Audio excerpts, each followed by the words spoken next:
You're doing what you're doing to get what you want.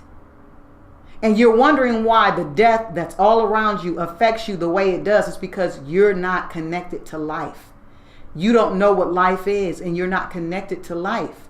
That's why the death that's all around you, whether it's divorce, whether it's loss of life of people around you, loss of relationship, whatever, that's why it affects you.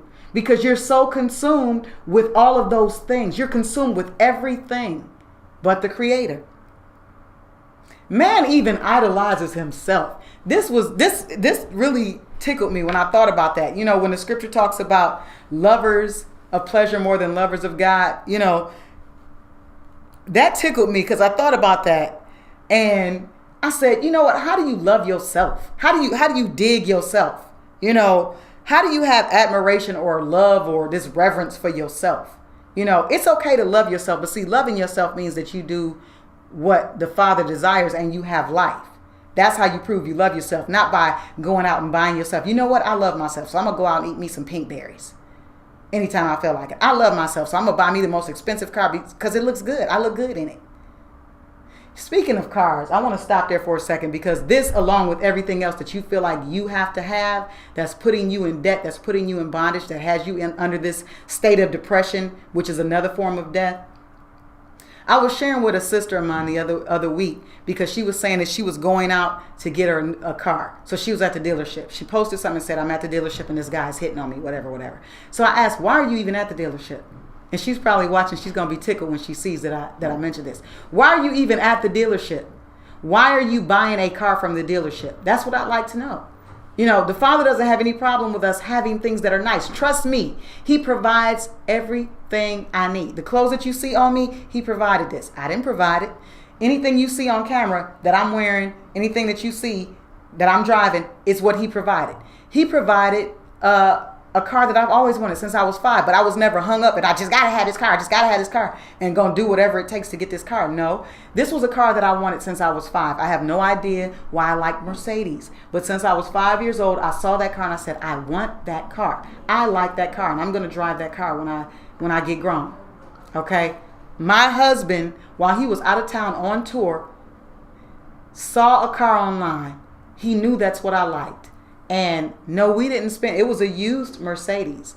And the going price for that car should have been very much between $5,000 to $8,000, give or take. More so on the high side. We paid $1,000 for that car. My husband paid $1,000 for that car. All he needed to do was fix something very minor. And after he fixed that, the car was in perfect condition. Perfect working order. So we paid outright cash $1,000 one time to own a nice vehicle. A vehicle that everywhere we drove, people were like, wow, that car is nice. That's awesome.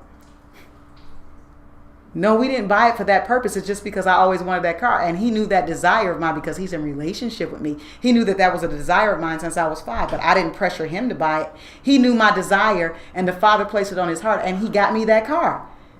It should have very well costed thousands of dollars, but it did not. So the Father knows what you have need of. He knows the things that you desire. He cares that you look good, that you represent Him well. Okay? No, He's not looking for you to just be out on the street looking like a bum. No. But what I'm telling you is when your focus becomes things, you are in idolatry. You're working 2 jobs, 3 jobs to provide stuff. You are in idolatry. What is your purpose, boo? What's your purpose?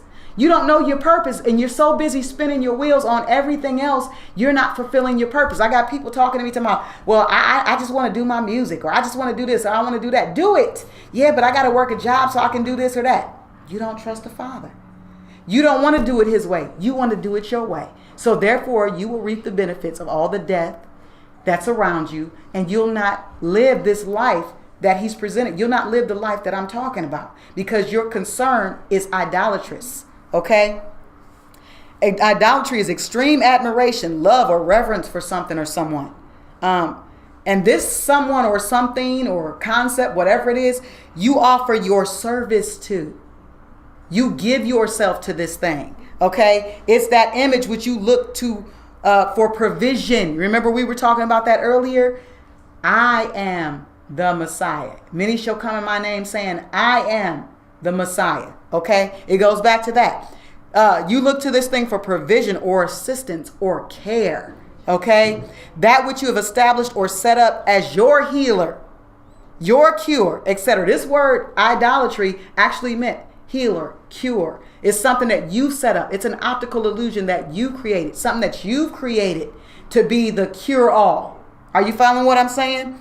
Matthew 24:5. It goes right back to that. For many shall come in my name, saying. There are going to be all kinds of situations, circumstances, concepts, ideas, all of these things, including people that will come in his name, which meant what? As if they represent him, as if they are the cure, as if they are the deliverer. And it'll deceive a lot of people. But you're deceived because you want to be deceived. You're deceived because your eyes have adjusted to the darkness rather than the light, and your deeds are evil. That's why you're deceived. Are you following me? The deception is that you have created this image. Okay? This representation is something you've created. It's an optical appearance, a mental representation, or an idea that you have created. See, I'm in this depression, so I feel like if I smoke weed, I'll feel better. That's an optical illusion that you created. That's a visual appearance that you created. You created this as your cure-all. You know what? I'm going through this divorce, so I feel like if I drink, I can drink my troubles away. Or I'm going through this divorce, and I feel like if I sleep with as many women or as many men as I feel like it, it'll make it all better. These are the things that come to deceive. You understand? But if your eyes are adjusted to the darkness rather than the light, you will never get to benefit this life that I'm talking about. You will only reap the benefits of the death that's all around you.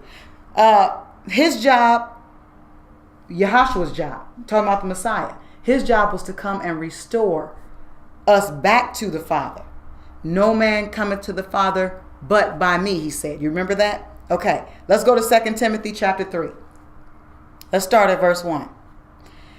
This know also, that in the last days perilous times shall come, meaning dangerous times, okay? For men shall be lovers of their own selves. This is what I was talking about. How do you dig yourself? Love your lovers of their own selves. You digging yourself. You know what I'm saying?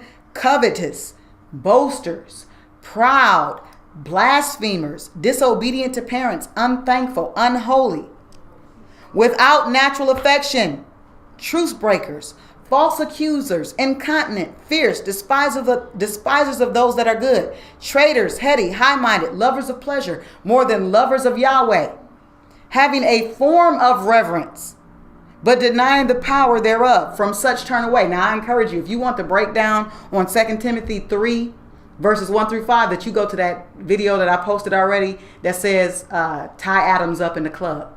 The whole breakdown is there, so I'm not going to go through that again because that will take up much time. The point that I want to get to is this having a form of reverence.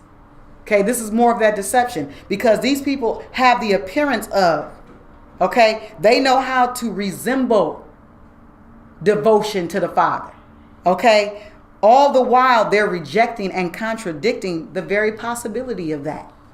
That's what this means here. MSI has falsely defined worship. We're still on this worship thing. It has been falsely defined by the mind-screwing institutions of America. I should call it MSIA, but I guess it should be universal. MSII. MSI, Mind-Screwing Institutions International. Okay?